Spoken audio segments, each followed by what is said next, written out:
नमस्कार दोस्तों, कैसे हैं आप लोग। मेरी चैनल में आप सभी का स्वागत है।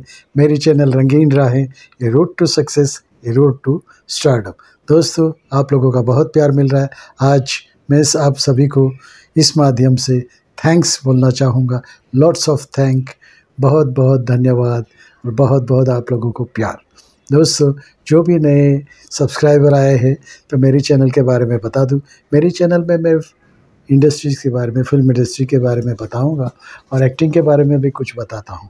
और वैसे अगर आप कुछ जानना चाहो तो मुझे लिख भेजिएगा, मैं ज़रूर से उस पर वीडियो बनाऊंगा। तो दोस्तों, मेरे एक वीडियो को आप लोगों ने बहुत सराहा है, बहुत प्यार दिया है। 16 लाख व्यूज़ आए हैं। तो दोस्तों, मुझे बहुत से सब्सक्राइबर भी बहुत बड़े और बहुत से नए नए लोग भी मेरे साथ जुड़े हैं। दोस्तों, ऐसे ही प्यार बरसाते रहिए। Thank you very much. नमस्कार भाइयों। दोस्तों, आज का वीडियो भी कुछ खास। आज का वीडियो ऐसे खास है कि गुरुदत्त साहब और दिलीप कुमार साहब दोनों को आप शायद जानते ही होंगे। जो इंडस्ट्री वाले हैं वो जानते हैं। गुरुदत्त साहब भी ट्रेजेडी के मास्टर थे। दिलीप कुमार साहब तो ट्रेजेडी किंग कहे जाते थे और बहुत सी फिल्मों उन्होंने इसे काम किया है। ऐसी फिल्मों में काम किया है जैसे रियल एक्टिंग जिसे बोलते, मेथड एक्टिंग जिसे बोलते, वो सब यूज़ किया है। दोस्तों, उनके एक्टिंग के जो भी काहिल है, उनकी एक्टिंग के लिए जो भी फिल्में बनी है, जो कि जिसमें उन्होंने एक्टिंग की है, इसमें से बहुत सी आज भी एक्टिंग स्कूलों में उन्हें दिखाया जाता है। गुरुदत्त जी की भी प्यासा फिल्म आज भी सभी एक्टिंग स्कूलों में सिखाई जाती है क्योंकि वो इंतहा है एक्टिंग के इंतहा। Real acting. दोस्तों, तो आज उन्हीं के बारे में कुछ बताऊंगा। आज का वीडियो शुरू करते हैं। दोस्तों, गुरुदत्त जी के बारे में बताऊं तो ये होगा कि उनकी फिल्में भी बहुत सी पब्लिक के दिल को छू जाती थी। प्यासा गुरुदत्त जी की एकदम माइलस्टोन कही जाने वाली फिल्म थी। गुरुदत्त जी की प्यासा थी, कागज के फूल थे, जिसमें उन्होंने अपनी जीवन की पूरी निचोड़, पूरा जीवन का जो भी उनके जीवन में जो भी घटा था, जो भी हुआ था, शायद उनके जीवन की ही कथा थी। तो कागज के फूल भी इतनी खूबसूरत फिल्म थी जो कि आज सभी लोग देखते हैं, सभी लोग सराहते हैं। और जो एक्टिंग के फील्ड में एक्टर बनना चाहते हैं वो ये फिल्म ज़रूर देखते हैं। पूना इंस्टीट्यूट में, FTII में और NSD में, नेशनल स्कूल ऑफ ड्रामा में ये फिल्में ज़रूर से दिखाई जाती है, क्योंकि ये फिल्मों में जो एक्टिंग की अभिव्यक्ति कैसे होती है, कैसे हाव भाव होते, कैसे डायलॉग बोलते हैं और कैसे डायलॉग्स में उतार चढ़ाव होते, और सेंट्रल कैरेक्टर गुरुदत्त जी, उनकी एक्टिंग जैसे दिल से ही एक्टिंग करते ही नहीं थे। जो जिंदगी में हम आम लोग बोलते हैं वैसा ही कुछ होता था। तो दोस्तों, जिंदगी के बहुत करीब थी उनकी फिल्में। प्यासा फिल्म एकदम पहले प्यासा फिल्म की बात करूंगा। दिलीप कुमार साहब के बात मैं बता देता हूँ। दिलीप कुमार साहब भी बहुत ही ट्रेजेडी किंग का तो उनको नाम मिल ही गया था। ट्रेजेडी किंग तो कहलाते ही थे। दोस्तों, उन्होंने जब देवदास फिल्म की, उसके बारे में भी मैंने एक वीडियो बनाया है, वो भी देख लीजिएगा। तो दोस्तों, जब देवदास उन्होंने की तो देवदास का कैरेक्टर, देवदास की कहानी उनको इतनी भा गई, इतनी दिल को छू गई कि वो हमेशा उसी के बारे में सोचते रहते थे। वो ज़्यादा फिल्में करते नहीं थे, साल में 2-3 फिल्में बहुत हो गई थी, लेकिन वो देवदास की जो कहानी उनको इतनी भा गई थी कि हर वक्त चलते, उठते, बैठते, सोते, सब टाइम देवदास ही देवदास नजर आते थे। उनके जैसा चलना भी हो गया था, उनके जैसे ही बात करने का हो गया था। देवदास यानी ऐसी कहानी थी, एक प्यार करने वाला, अमर प्यार करने वाला, दिल से प्यार करने वाला, अपने जिगर के जैसे सब कुछ न्योछावर कर देने वाला, ऐसे प्रेमी की कहानी थी। लेकिन उसमें देवदास की जो प्रियतमा होती है, वो उसकी पारो जो होती है, उसकी शादी दूसरे गांव में हो जाती है। देवदास को पता नहीं चलता, जब वो आता है तब उसे मालूम पड़ता है। तो वो कैसे कैसे उससे मिलने के लिए तड़पना, उसके लिए जो चाहत थी, वो सब कैसे बताए। तो दोस्तों, उसके लिए दिलीप साहब ने तो बहुत ही मेहनत की थी। वो जैसे पहला ही शॉट था, पारो तो ये थी, और चंद्रमुखी बनी थी वैजंती माला। पारो कौन थी? पारो यानी सुचित्रा सेन थी। सुचित्रा सेन पारो थी, लेकिन उनके बोलने में जो बंगालीपना आता था वो भी हिंदी में कैसे बोलते हैं वो भी दिलीप कुमार साहब बताते थे। यानी इतने परफेक्शनिस्ट, आज के जैसे परफेक्टनिस्ट जो है आमिर खान, वैसे ही परफेक्टनिस्ट दिलीप कुमार साहब भी थे। तो दोस्तों, दिलीप कुमार साहब ने उसके लिए बहुत मेहनत की, हर वक्त वो उसी के बारे में सोचते थे, और इतना अच्छा उसमें देवदास का जो कैरेक्टर छा गया था कि वो हमेशा उन्हीं के बारे में सोचते थे। तो जो पहला शॉट था, तो पारो के साथ, अपने चंद्रमुखी के साथ में जो शॉट था, उसमें वो आते हैं लड़खड़ाते हुए, हाथ में जाम लिए, और जब चंद्रमुखी उसे पूछती है कि आप इतना क्यों पीते हो देवदास, इतना क्यों पीते हो, तब वो जवाब देते हैं, कौन साला जीने के लिए पीता है। वैसा कुछ डायलॉग था, लेकिन उस वक्त वो चल के सीधा गिर जाते हैं। तो वो इतना असली लगता है, असली लगता ही था, क्योंकि 2 दिन तक वो सोए नहीं थे, 2 दिन तक खाना नहीं खाया था, सिर्फ यही एक्टिंग के लिए ही वो ये कर रहे थे। तो दोस्तों, इतनी इंटीमेसी उनको ये कैरेक्टर के साथ हो गई थी कि वो कुछ चाहते ही नहीं थे।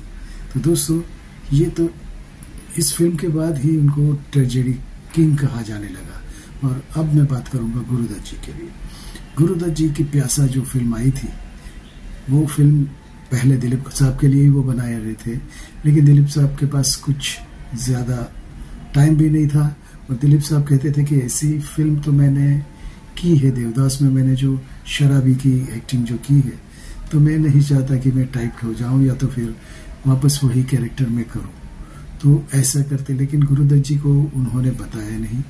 गुरुदत्त जी को कहा कि मैं बताऊंगा आपको, तब हम फिल्म शूट करेंगे।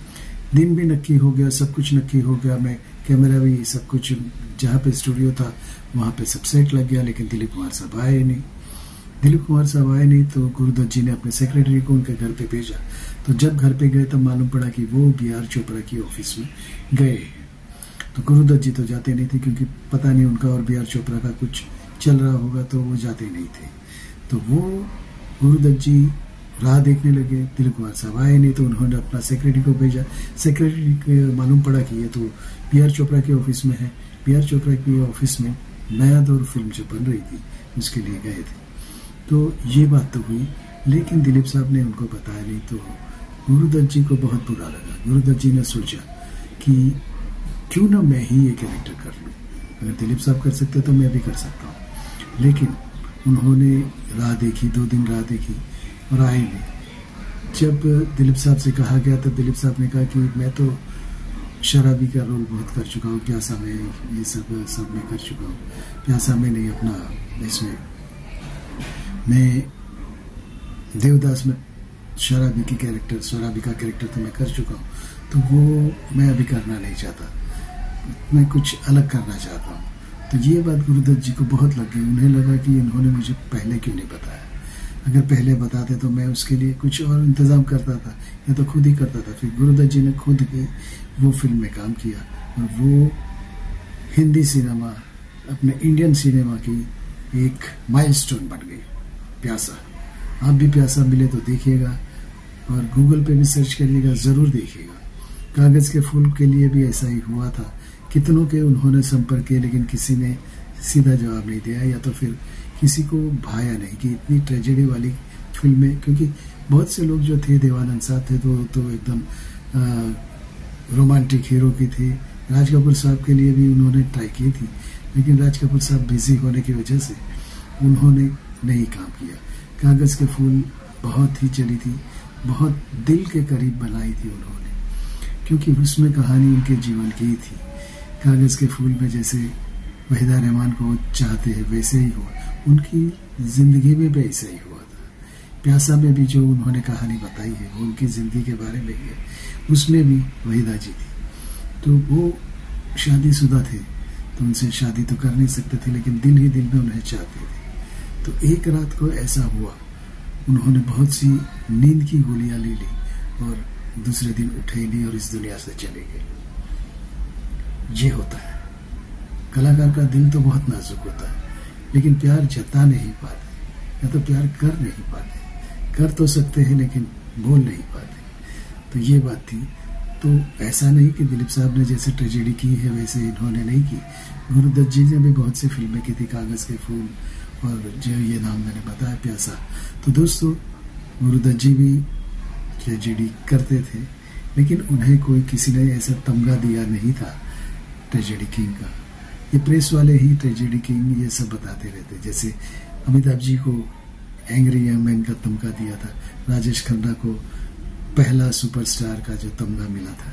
तो दोस्तों, ये होता है, तमगा मिलने से ही पब्लिक में ज़्यादा ये होता है कि ये थप्पा लग जाता है कि ये इन्होंने ये काम किया था। तो दोस्तों, यही कुछ बातें थी। यानी गुरुदत्त जी भी ट्रेजेडी करते थे, ट्रेजेडी मास्टर थे, ट्रेजेडी किंग कहलाने के लायक थे। दिलीप साहब ने भी किया, मैं ये दोनों में कंपेयर नहीं करता हूँ, लेकिन दिलीप साहब ने भी किया। उन्होंने भी ट्रेजेडी किंग जो मिला था उन्हें पद, वो उन्होंने निभाया। लेकिन कुछ दिनों के बाद, कुछ अरसे के बाद उन पर ट्रेजेडी इतनी हावी हो गई कि डॉक्टरों ने उनको ट्रेजेडी फिल्में करना ना बोल दिया। और बाद में उन्होंने बहुत सी लाइट फिल्में की, कॉमेडी फिल्में की, गोपी की और राम और श्याम की, और ऐसे बहुत सी फिल्में की। तब ये बात भी कहूँगा कि ये अपने ट्रेजेडी में इतने खो जाते थे। तो जब सुचित्रा सेन एक पार्टी में उनसे मिली थी, तभी उनको तो पारो थी फिल्मों में पारो का कैरेक्टर किया था, तो उन्होंने उनको पारो बोल के ही बुलाया। यानी उस पर ये कैरेक्टर इतना उन पर इतना हावी हो गया था कि उनमें वही दिखता था, हमेशा देवदास दिखता था। तो दोस्तों, फिर अमेरिका जाके उन्होंने ये सब अपना इलाज करवाया। दोस्तों, दिलीप साहब को भी सलाम और गुरुदत्त जी को भी सलाम, क्योंकि ये दोनों ही हमारे इंडस्ट्री के मजबूत पाया है। पाया बोलते यानी बैकबोन है, हमारे ईंट है, पत्थर नींव की ईंट जिसे कहा जाता है, वो है। तो दोस्तों, यही था, कुछ कंपैरिजन नहीं था। दोनों अपनी अपनी जगह पे कायम थे, दोनों ट्रेजेडी के मास्टर थे, ट्रेजेडी के किंग थे और हमारी इंडस्ट्री के बहुत बड़े कलाकार थे। दोस्तों, आपको ये वीडियो कैसा लगा ज़रूर लिखिएगा, उनके बारे में लिखिएगा। आपको गुरुदत्त जी अच्छे लगते हैं या तो दिलीप साहब अच्छे लगते हैं? अच्छे तो सभी लगते हैं, लेकिन किसी को कुछ खास समझते, खास अच्छे लगते हैं। तो दोस्तों, ये भी लिखिएगा। आपका दोस्त, आपका होस्ट विपिन कुमार आपको विदा लेता है आपसे, और ऐसे ही मिलेंगे किसी नए वीडियो में। दोस्तों, भारत माता की जय, Vande Mataram, I love you friends. अगर आप नए हो तो मेरी चैनल को सब्सक्राइब कीजिए और बाजू का लाल बटन दबा दीजिए, उससे आपको मेरी हर वीडियो की इंटीमेशन मिलेगी। दोस्तों, ये अगर अच्छा लगे तो दोस्तों में भी बांटिएगा। धन्यवाद। दोस्तों, पसंद आया होगा। अगर आप कुछ चाहो तो मुझे वीडियोस में बताइएगा, नीचे बताइएगा नरेशंस में, तो मैं वो वीडियो बनाऊंगा। तो दोस्तों, भारत माता की जय, वंदे मातरम।